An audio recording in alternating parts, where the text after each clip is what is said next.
आगे बात करेंगे हम कैबिनेट की, क्योंकि कैबिनेट की प्रेस कॉन्फ्रेंस होती है, जम्मू कश्मीर को लेकर बातें कही जाती हैं। कैबिनेट की प्रेस वार्ता में अनुराग ठाकुर का बयान सामने आया। कहा गया कि चुनाव में प्रोजेक्ट को मंजूरी दे दी गई है। प्रधानमंत्री नरेंद्र मोदी की तरफ से भी जिक्र किया गया था जब वो पल्ली पंचायत पहुंचे थे। हालांकि जम्मू कश्मीर में बिजली में 23,000 करोड़ का निवेश हुआ है, ये भी अनुराग ठाकुर की तरफ से जानकारी दी गई है। और जम्मू कश्मीर को पर्याप्त बिजली की आपूर्ति हो रही है, ये भी कहा गया है अनुराग ठाकुर की तरफ से। यानी एक प्रेस वार्ता की गई थी, प्रेस वार्ता में ये तमाम शब्दों का इस्तेमाल अनुराग ठाकुर की तरफ से किया गया है और वो यही कहते हुए नजर आ रहे हैं कि जम्मू कश्मीर को पर्याप्त बिजली मिल रही है। वकार रसूल साहब इस वक्त हमारे साथ जुड़ रहे हैं, पावर मिनिस्टर भी वो रह चुके हैं। वकार रसूल साहब, बहुत बहुत शुक्रिया हमारे साथ जुड़ने के लिए, अपना समय देने के लिए आभार आपका सर, आपने समय निकाला। क्या कहेंगे आप, क्योंकि अनुराग ठाकुर साहब तो कह रहे हैं कि पर्याप्त बिजली की आपूर्ति जम्मू कश्मीर के अंदर हो रही है, 23,000 करोड़ का निवेश भी खास तौर पर हो रहा है, चिनाब में प्रोजेक्ट को मंजूरी दे दी गई है।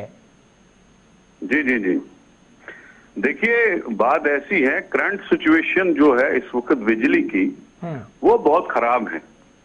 जो डिमांड है जिससे बिजली जो है 20 घंटे चलनी चाहिए, 18 घंटे चलनी चाहिए, 24 घंटे चलनी चाहिए, जो मीटर्ड एरिया है उनमें बिजली जो है 8-8, 10-10 घंटे टोटल मिल रही है और कंटिन्यूअसली ना शहरी को बिजली मिल रही है, ना इख्तियारी को बिजली मिल रही है, ना रात को बिजली मिल रही है। और जम्मू के जो गर्म एरियाज है जहां इस वक्त 41-40 डिग्री का टेम्परेचर चल रहा है, लोग तो बहुत जबरदस्त परेशान है।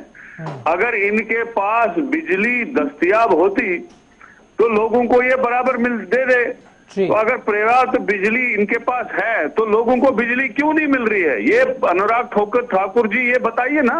लेकिन वो कह रहे हैं कि चुनाव में प्रोजेक्ट को मंजूरी दे दी गई है और उससे कहीं ना कहीं फायदा होगा। वो चुनाव वैली प्रोजेक्ट इनको नहीं पता है। अनुराग ठाकुर जी को मैं ये बताना चाहता हूँ, चुनाव वैली में जो प्रोजेक्ट इस वक्त चल रहे हैं, CPVP जो चुनाव वैली पावर प्रोजेक्ट कॉर्पोरेशन है, वो इस वक्त 2-4 प्रोजेक्ट बना रही है।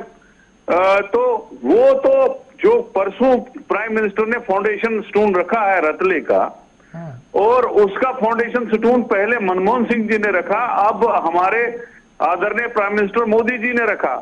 उस प्रोजेक्ट को बनने में 6-7 साल लगेंगे। क्या ये 6-7 साल की बात कर रहा है? इनको एक्चुअली पता ही नहीं होता है कि कौन सा प्रोजेक्ट क्या है, उस प्रोजेक्ट को बनने में कितना टाइम लगेगा, वो बिजली देना कब शुरू करेगा। इन्हीं ने तो एक ही काम किया है, जो हमारा 16 करोड़ का प्रोजेक्ट रामबन में था, जो चुनाव वैली पावर प्रोजेक्ट के तहत हमने लाया हुआ था, जिसकी 50% बिजली स्टेट को मिलती और 50% बिजली NHPC लेता। इन्होंने एक ही काम किया, वो प्रोजेक्ट उठा के NHPC को सारा दे दिया, जिसमें अब टोटल 10 या 12% बिजली स्टेट को मिलेगी। इनका सिस्टम जो है वो टोटल फेल हो चुका है, बिजली इनके पास है ही नहीं। तो लोग जो है बहुत परेशान है। सीधे आप कश्मीर में जाइए, वहां पे भी आप लोग परेशान हैं, न शहरी को बिजली है, ना इख्तियारी को बिजली है, ना दिन को बिजली है, ना रात को बिजली है। वही हालात जम्मू में है, वही हालात हमारे चुनाव में है। अनुराग ठाकुर साहब तो ये भी कह रहे हैं कि 23,000 करोड़ का निवेश खासतौर पर हुआ है बिजली के अंदर, जिसका सीधा सीधा फायदा लोगों को मिलेगा। 30,000 करोड़, देखिए वो ये ऑनगोइंग प्रोजेक्ट्स होते हैं, ये उनका निवेश नहीं है।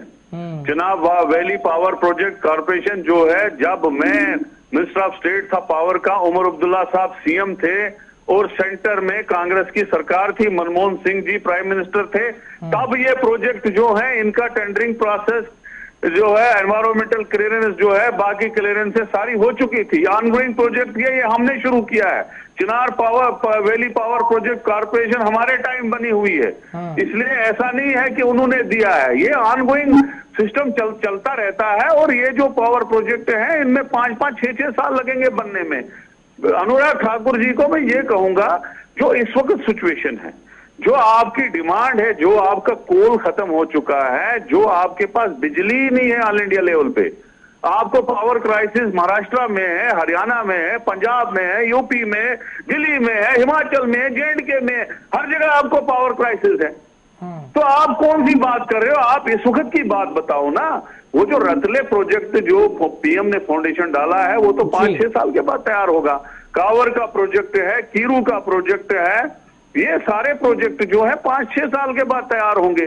ये तो लंबी बात है ना, जो वो कह रहे हैं निवेश हो चुका है, वो तो अलग बात है। लेकिन जो प्रेजेंट सिचुएशन है, जो इस वक्त बात है, अभी इस वक्त आप देखो, मैं जम्मू में हूं, इस वक्त दिन को 2-4 घंटे टोटल इस गर्मी में मिली। आज 41 डिग्री टेम्परेचर था, लोगों को बिजली ही नहीं है, लोग सड़कों पे हैं, प्रोटेस्ट हो रहे हैं, पुतले जल रहे हैं। आप पूर्व ऊर्जा मंत्री रहे हैं, आपके हिसाब से क्या होना चाहिए, क्या गवर्नमेंट को करना चाहिए पूर्व ऊर्जा मंत्री? गवर्नमेंट को जितनी डिमांड है उतनी डिमांड बिजली की लोगों को अवेलेबल रखनी चाहिए, चाहे आपको घाटा हो चाहे आपको कुछ हो। हमारे टाइम में 2000 करोड़ रुपए कलेक्शन होता था, 4,500 रुपए हमारा खर्चा आता था बिजली पे, लेकिन हमने कभी ये चीज नहीं देखा, अगर डेफिसिट था वो हमने पूरा किया, सरकारी खजाने से पूरा किया। इनको भी सरकारी खजाने से डेफिसिट पूरा करके लोगों को घर घर बिजली पहुंचानी चाहिए, चाहे वो 24 घंटे हो चाहे वो 20 घंटे हो। लोगों को बिजली नहीं मिल रही है, लोग बहुत परेशान है, कश्मीर के लोग परेशान है, शहरी में अंधेरा होता है बेचारों को। जम्मू में गर्मी में हालात खराब, न शहरी में बिजली, न इफ्तियारी में बिजली, न रात को बिजली। जो बिजली की क्राइसिस है उसको गवर्नर एडमिनिस्ट्रेशन जो है, यूटी की एडमिनिस्ट्रेशन जो है, सेंट्रल गवर्नमेंट जो है, क्योंकि ये स्टेट जो है अब सेंटर ही चला रही है, होम मिनिस्ट्री को सोचना चाहे और इमीडिएटली इस क्राइसिस को खत्म करना चाहिए। तो आपका कहने का मतलब ये है सीधा साधा कि जो ये प्रोजेक्ट की बात कर रहे हैं वो तो मनमोहन सरकार की बात है, ये लंबी चौड़ी बात है, ये बात घुमाने की बात है, ये लोगों को बेवकूफ बनाने की बात है। क्योंकि एक पावर प्रोजेक्ट को लगता है 6, 7, 8 साल बनने में। आप खुद ही बताओ, जिस रतले प्रोजेक्ट को प्राइम मिनिस्टर ने फाउंडेशन डाला, अभी काम ही नहीं शुरू हुआ है। वो अभी आए हैं कंपनी वाले, कोई कंपनी आई है, वो कंपनी अभी शुरू भी नहीं काम कर पाई है, और वो कह रहे हैं जी हम सुबह से बिजली देना शुरू करेंगे। कहां से आप बिजली देना शुरू करोगे?